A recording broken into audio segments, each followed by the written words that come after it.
Welcome students. বিজ্ঞানে এমন অনেক ঘটনা আছে যা অন্য বিষয় নিয়ে গবেষণা করতে গিয়ে অপ্রত্যাশিতভাবে আবিষ্কৃত হয়েছে।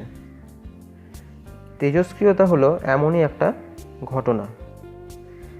এক্স রশ্মির সঙ্গে প্রতিপ্রভার সম্পর্ক নিয়ে গবেষণা করতে গিয়ে ফরাসি বিজ্ঞানী বেকারেল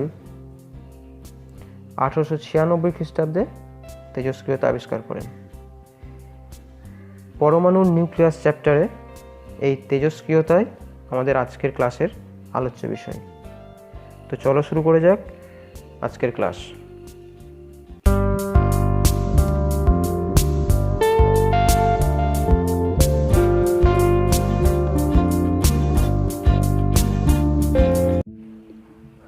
পরমাণুর নিউক্লিয়াস চ্যাপ্টারটা দুটো অংশে বিভক্ত।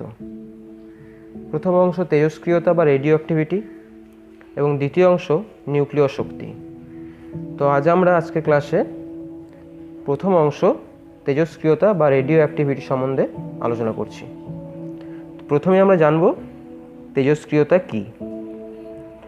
না, ইউরেনিয়াম, থোরিয়াম বা রেডিয়ামের মতো কতকগুলো ভারী মৌলের পরমাণুর নিউক্লিয়াস যে কোনো অবস্থায় নিজে থেকেই স্বতঃস্ফূর্তভাবে অবিরাম গতিতে বিভাজিত হয়ে নতুন মৌলের নিউক্লিয়াসে পরিণত হয় এবং সেই সঙ্গে এক বিশেষ ধরনের অদৃশ্য রশ্মি বিকিরণ করে। ভারী মৌলের পরমাণুর এইরূপ রশ্মি বিকিরণের ধর্মকেই তেজস্ক্রিয়তা বলা হয়। তেজস্ক্রিয়তা সর্বপ্রথম আবিষ্কার করেন বিজ্ঞানী হেনরি বেকারেল 1896 খ্রিস্টাব্দে। তারপর 1898 খ্রিস্টাব্দে মেরি কুরি এবং পিয়ের কুরি তারাও এই তেজস্ক্রিয়তা সম্বন্ধে গবেষণা করেন। এবার তেজস্ক্রিয়তার কারণ সম্বন্ধে জেনে নেব। কেন তেজস্ক্রিয়তা দেখা যায়, কোন কোন মৌলের ভিতর এই ধর্মটা বর্তমান, সেই সম্বন্ধে জানব। যেসব মৌলের নিউক্লিয়াসে নিউট্রন এবং প্রোটনের অনুপাত অর্থাৎ N/P অনুপাতটা 1.5-এর চেয়ে বেশি হয়, সেই নিউক্লিয়াসগুলো অস্থায়ী প্রকৃতির হয় এবং এগুলি স্বতঃস্ফূর্তভাবে তেজস্ক্রিয় বিকিরণ করে স্থায়ী হতে চেষ্টা করে। যেসব মৌলের পারমাণবিক সংখ্যা 82-এর বেশি অথবা পারমাণবিক গুরুত্ব 206-এর বেশি, সেগুলো তেজস্ক্রিয়তা প্রদর্শন করে। অর্থাৎ N/P এই অনুপাতটা 1.5-এর চেয়ে বেশি হলে সেসব মৌলগুলো তেজস্ক্রিয়তা প্রদর্শন করে।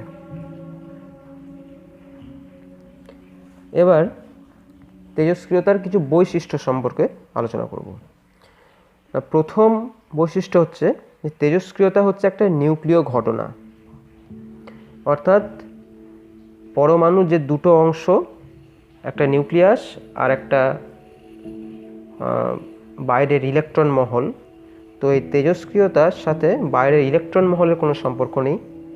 পুরো ঘটনাটাই অর্থাৎ এই বিকিরণ ব্যাপারটা পুরোটাই নিউক্লিয়াস জনিত। এর যে পরমাণুর বাইরের যে নিউক্লিয়াস, বাইরের যে কক্ষপথে যে ইলেকট্রনগুলো ঘোরে, এর সাথে কিন্তু তেজস্ক্রিয়তার কোনো সম্পর্ক নেই। অর্থাৎ তেজস্ক্রিয়তা হচ্ছে একটি নিউক্লিয় ঘটনা। এছাড়াও একটা তেজস্ক্রিয় বিকিরণে 3 ধরনের রশ্মি থাকে। আমরা যে তেজস্ক্রিয় বিকিরণ সম্বন্ধে বলছিলাম, সেই বিকিরণে যে যে রশ্মিগুলো বিকিরিত হয় সেগুলোর নাম দেওয়া হয়েছে আলফা রশ্মি, বিটা রশ্মি এবং গামা রশ্মি। এটা একটা তেজস্ক্রিয়তার বৈশিষ্ট্য। এছাড়াও আমরা তেজস্ক্রিয়তার সংজ্ঞাতেই পড়েছি আরও একটা গুরুত্বপূর্ণ বৈশিষ্ট্য, যে যেসব মৌলের পারমাণবিক গুরুত্ব 206-এর বেশি তারা তেজস্ক্রিয়তা প্রদর্শন করে।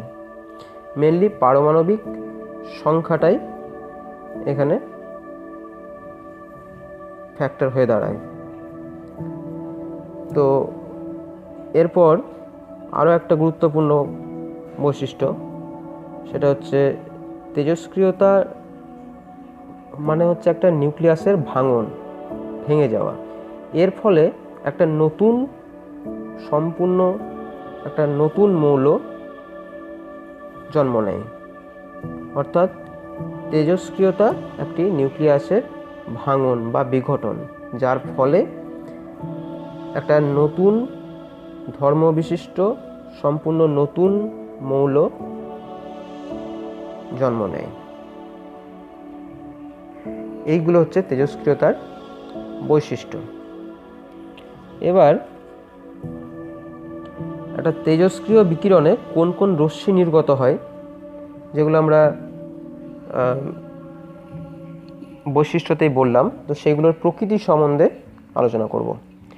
তো আমরা দেখলাম যে তেজস্ক্রিয় বিকিরণে 3 ধরনের রশ্মি নির্গত হয়, আলফা, বিটা এবং গামা। তো এই আলফা রশ্মি হচ্ছে একটা 2 একক ধনাত্মক আধানযুক্ত হিলিয়াম পরমাণু নিউক্লিয়াস।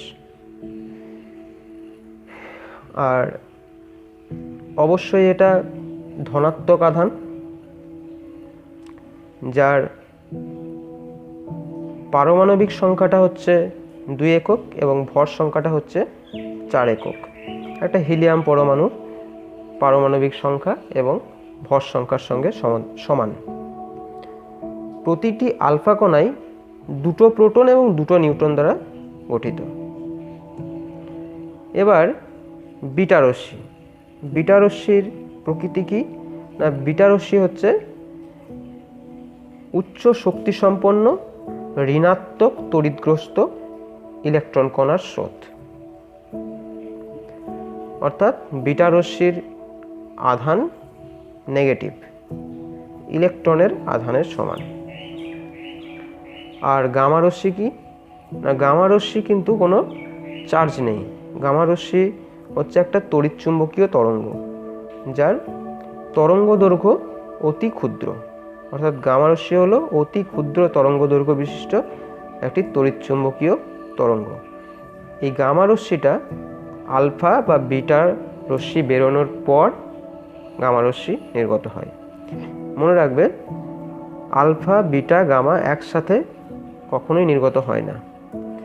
আলফা বা বিটা যে কেউ নির্গত হওয়ার পর গামা রশ্মি বেরোয়। এবার এই আলফা, বিটা এবং গামা রশ্মির ধর্মের একটা তুলনামূলক আলোচনা। প্রথমে আমরা প্রকৃতি সম্বন্ধে একটু আলোচনা করি। প্রকৃতিটা কি না, বললাম যে আলফা রশ্মির প্রকৃতি হচ্ছে এটা একটা ধনাত্মক আধানযুক্ত হিলিয়াম নিউক্লিয়াসের স্রোত। আর বিটাটা কি, সেটা নেগেটিভ তড়িৎগ্রস্ত উচ্চ শক্তি সম্পন্ন ইলেকট্রন কণার স্রোত।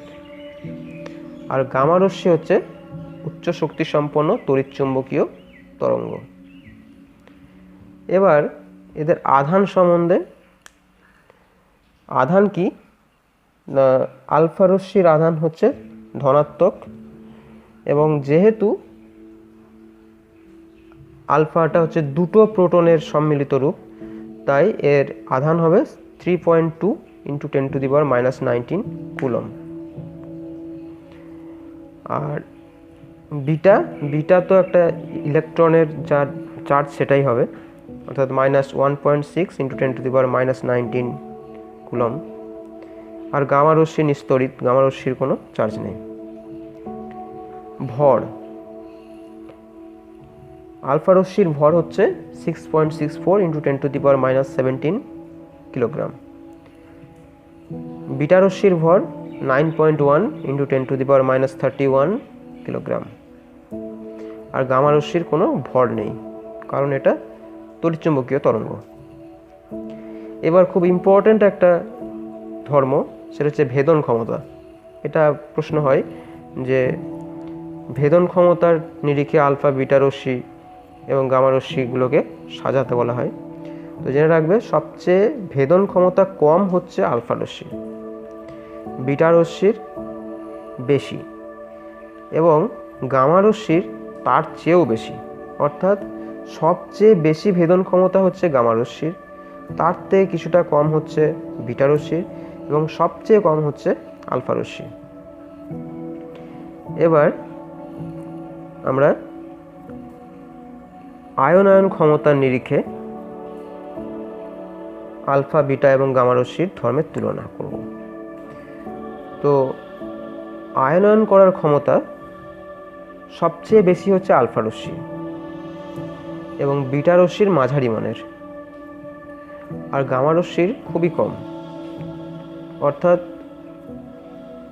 সবচেয়ে বেশি আয়নায়ন ক্ষমতা আলফা রশ্মির, মাঝারি মানের ক্ষমতা বিটা রশ্মির এবং গামা রশ্মির সবচেয়ে কম আয়নায়ন ক্ষমতা। এই হলো আলফা, বিটা এবং গামা রশ্মির ধর্মের একটা তুলনামূলক আলোচনা। এবার কতকগুলো তেজস্ক্রিয় মৌলের নাম। তো তেজস্ক্রিয় মৌল কাদেরকে বলা হয় না, যেসব মৌলগুলোর তেজস্ক্রিয়তা ধর্ম প্রদর্শন করে সেই সব মৌলগুলোকেই তেজস্ক্রিয় মৌল বলা হয়। প্রকৃতিতে অবস্থিত মৌলগুলোর মধ্যে polonium, radon, radium, actinium, thorium, protactinium, uranium আরও অনেক তেজস্ক্রিয় মৌল রয়েছে। ইউরেনিয়ামের সকল মৌলই হচ্ছে তেজস্ক্রিয় মৌল। একটা কথা বলে রাখি, তোমরা কার্বন মৌলের নাম শুনেছ, তো কার্বন মৌলটা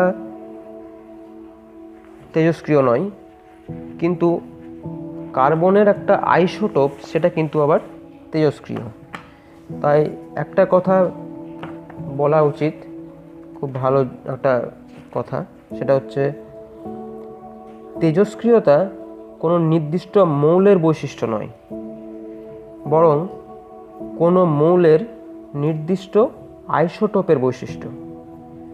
একটা উদাহরণ দিই, এই যে কার্বনের কথাটা বলছি, C612, এই কার্বনের এই আইসোটোপটা কিন্তু তেজস্ক্রিয় নয়। আমরা C612 এই আইসোটোপটার কথাই বেশি জানি, কিন্তু কার্বনের আর একটা আইসোটোপ রয়েছে C14, যেটা 6C14, 14 নম্বর, সেই আইসোটোপটা কিন্তু তেজস্ক্রিয়। তাই কোনো মৌলের নির্দিষ্ট একটা আইসোটোপের বৈশিষ্ট্যটাই হচ্ছে তেজস্ক্রিয়তা। পার্টিকুলার মৌল বললে ভুল হবে, মৌলের আইসোটোপ বলা উচিত। এবার কোনো তেজস্ক্রিয় মৌলের নিউক্লিয়াস থেকে যদি আলফা, বিটা বা গামা রশ্মি নির্গত হয়, তাহলে তার ভর সংখ্যা এবং পারমাণবিক সংখ্যার কিরূপ পরিবর্তন ঘটবে সেই সম্বন্ধে আলোচনা। প্রথমে আলফা রশ্মির নির্গমন। তো যখন কোনো তেজস্ক্রিয় পরমাণু আলফা কণা নিঃসরণ করে, তখন তার ভর সংখ্যা 4 একক কমে যায় এবং পারমাণবিক সংখ্যা 2 একক কমে যায়। তো একটা উদাহরণের সাহায্যে ব্যাখ্যা করব। তো ধরো X একটা মৌল, তার নিউক্লাইডটাকে আমি এইভাবে লিখেছি ZXA। জেডটা হচ্ছে পারমাণবিক সংখ্যা আর এটা হচ্ছে ভর সংখ্যা। তাহলে এখান থেকে একটা আলফা কণা যদি বেরিয়ে যায়, একটা আলফা কণা বেরিয়ে যাওয়া মানে হচ্ছে একটা হিলিয়াম নিউক্লিয়াস বেরিয়ে যাওয়া। হিলিয়ামের নিউক্লাইডকে আমরা কীভাবে লিখি, 2He4, অর্থাৎ 2 হচ্ছে তার পারমাণবিক সংখ্যা এবং 4 হচ্ছে ভর সংখ্যা। তো এই 2He4 যদি বেরিয়ে যায়, তাহলে জেডটা 2 একক কমে যাচ্ছে মানে Z-2, আর এটা 4 একক কমে যাচ্ছে মানে A-4। তাহলে নতুন যে মৌলটা তৈরি হবে সেই মৌলটাকে যদি Y বলি, তাহলে Z-2Y A-4 এই নিউক্লিয়াইডটা তৈরি হয়েছে।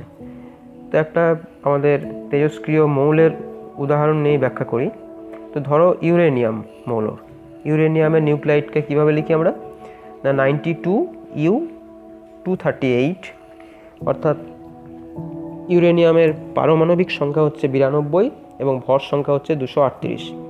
এখান থেকে একটা আলফা কণা বেরিয়ে গেছে, তাহলে ভর সংখ্যাটা 4 একক কমেছে, অর্থাৎ 238 থেকে 4 কমে দেখো 234 হয়েছে, আর পারমাণবিক সংখ্যাটা 2 একক কমেছে, 92 থেকে 2 কমে 90 হয়েছে, অর্থাৎ 90 234। এটা কোন মৌল?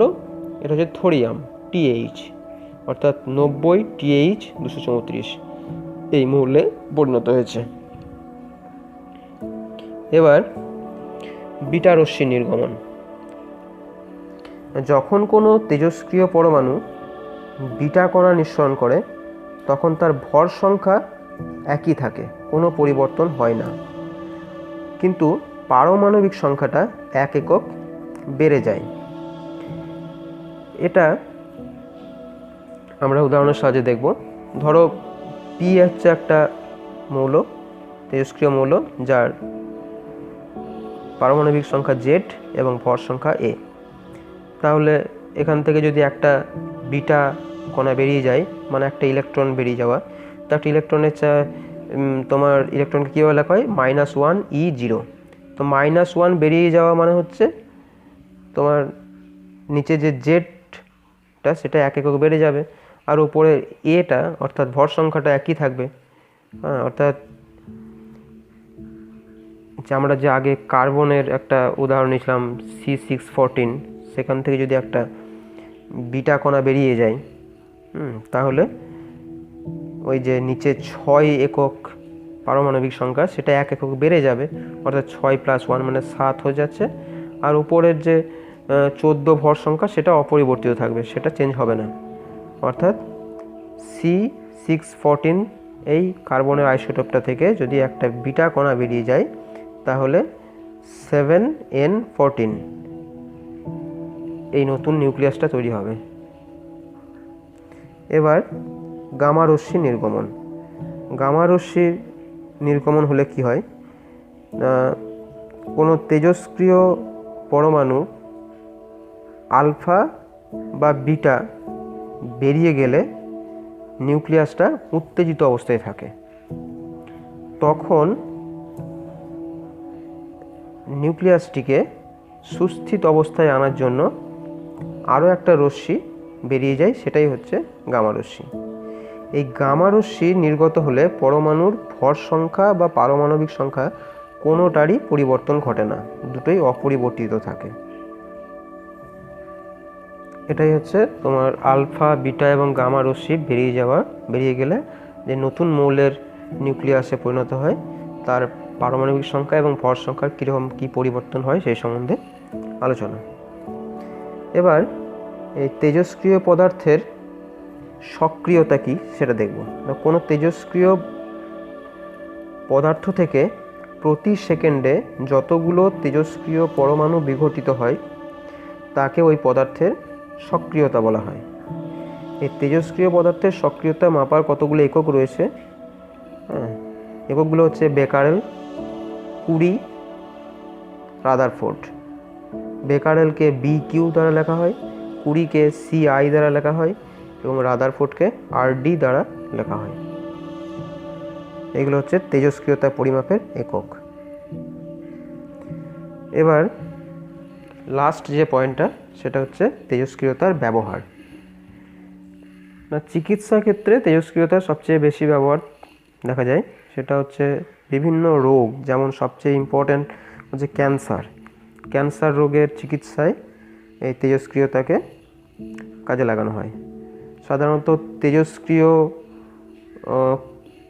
তেজস্ক্রিয় মৌল কোবাল্ট-60 যে আইসোটোপটা, কোবাল্টের 60 আইসোটোপটা, সেটা ব্যবহার করা হয়। এছাড়াও খুব ইম্পর্ট্যান্ট একটা এর ব্যবহার, সেটা হচ্ছে কার্বন ডেটিং পদ্ধতিতে। এর একটা বিশেষ ভূমিকা রয়েছে, সেটা যে জীবাশ্মদের বয়স নির্ণয় করা। পৃথিবীর সঠিক বয়স নির্ণয় করার জন্য তেজস্ক্রিয়তা ব্যবহার করা হয়। বিভিন্ন রাসায়নিক বিক্রিয়ার গতি প্রকৃতি নির্ণয়ের জন্য তেজস্ক্রিয়তা ব্যবহার করা হয়। এছাড়াও কৃষি বিজ্ঞানের বিভিন্ন গবেষণার কাজেও তেজস্ক্রিয়তার সাহায্য নেওয়া হয়। কার্বন ডেটিং পদ্ধতিটা কি একটু বলে নিই। তেজস্ক্রিয় পদার্থের যে বিঘটিত অংশ এবং অবশিষ্ট অংশের মধ্যে এদের অনুপাতটা পর্যালোচনা করা হয়। সাধারণত কার্বন ডেটিং যেহেতু নাম, তাই কার্বনের 6C12 এবং 6C14 এদের অনুপাতটা পর্যালোচনা করে কোনো বস্তুর প্রাচীনত্ব এবং পৃথিবীর বয়স এগুলো সঠিকভাবে নির্ণয় করা সম্ভব হয়। এই পদ্ধতিটাকে বলা হয় কার্বন ডেটিং পদ্ধতি। তাহলে আমরা দেখলাম যে তেজস্ক্রিয়তার আবিষ্কার বিজ্ঞানের বিভিন্ন শাখাকে যেমন সমৃদ্ধ করেছে, তেমনি দৈনন্দিন জীবনে তা ব্যাপকভাবে ব্যবহৃত হচ্ছে। তো আজকের ক্লাস আমাদের এই পর্যন্তই। আজকের ক্লাস থেকে আমরা যে প্রশ্নগুলো সম্বন্ধে জানলাম, যে প্রশ্নগুলোর উত্তর পেলাম, সেগুলো তোমরা একটু স্ক্রিনে দেখে নাও। তেজস্ক্রিয়তা কাকে বলে? তেজস্ক্রিয়তার কারণ কি? তেজস্ক্রিয়তার বৈশিষ্ট্যগুলি লেখো। তেজস্ক্রিয় বিকিরণে কোন কোন রশ্মি নির্গত হয় এবং এদের প্রকৃতি কীরূপ? আলফা, বিটা ও গামা রশ্মির ধর্মের তুলনামূলক আলোচনা করো। কয়েকটি তেজস্ক্রিয় মৌলের নাম লেখো। কোনো তেজস্ক্রিয় মৌলের নিউক্লিয়াস থেকে আলফা, বিটা ও গামা রশ্মি নির্গমনের ফলে ভর সংখ্যা ও পারমাণবিক সংখ্যার কীরূপ পরিবর্তন ঘটে তা লেখো। এবং লাস্ট কোশ্চেন, তেজস্ক্রিয়তার ব্যবহার লেখো। তো আজকের ক্লাস এই পর্যন্তই। ভালো থাকো, সুস্থ থাকো। ধন্যবাদ।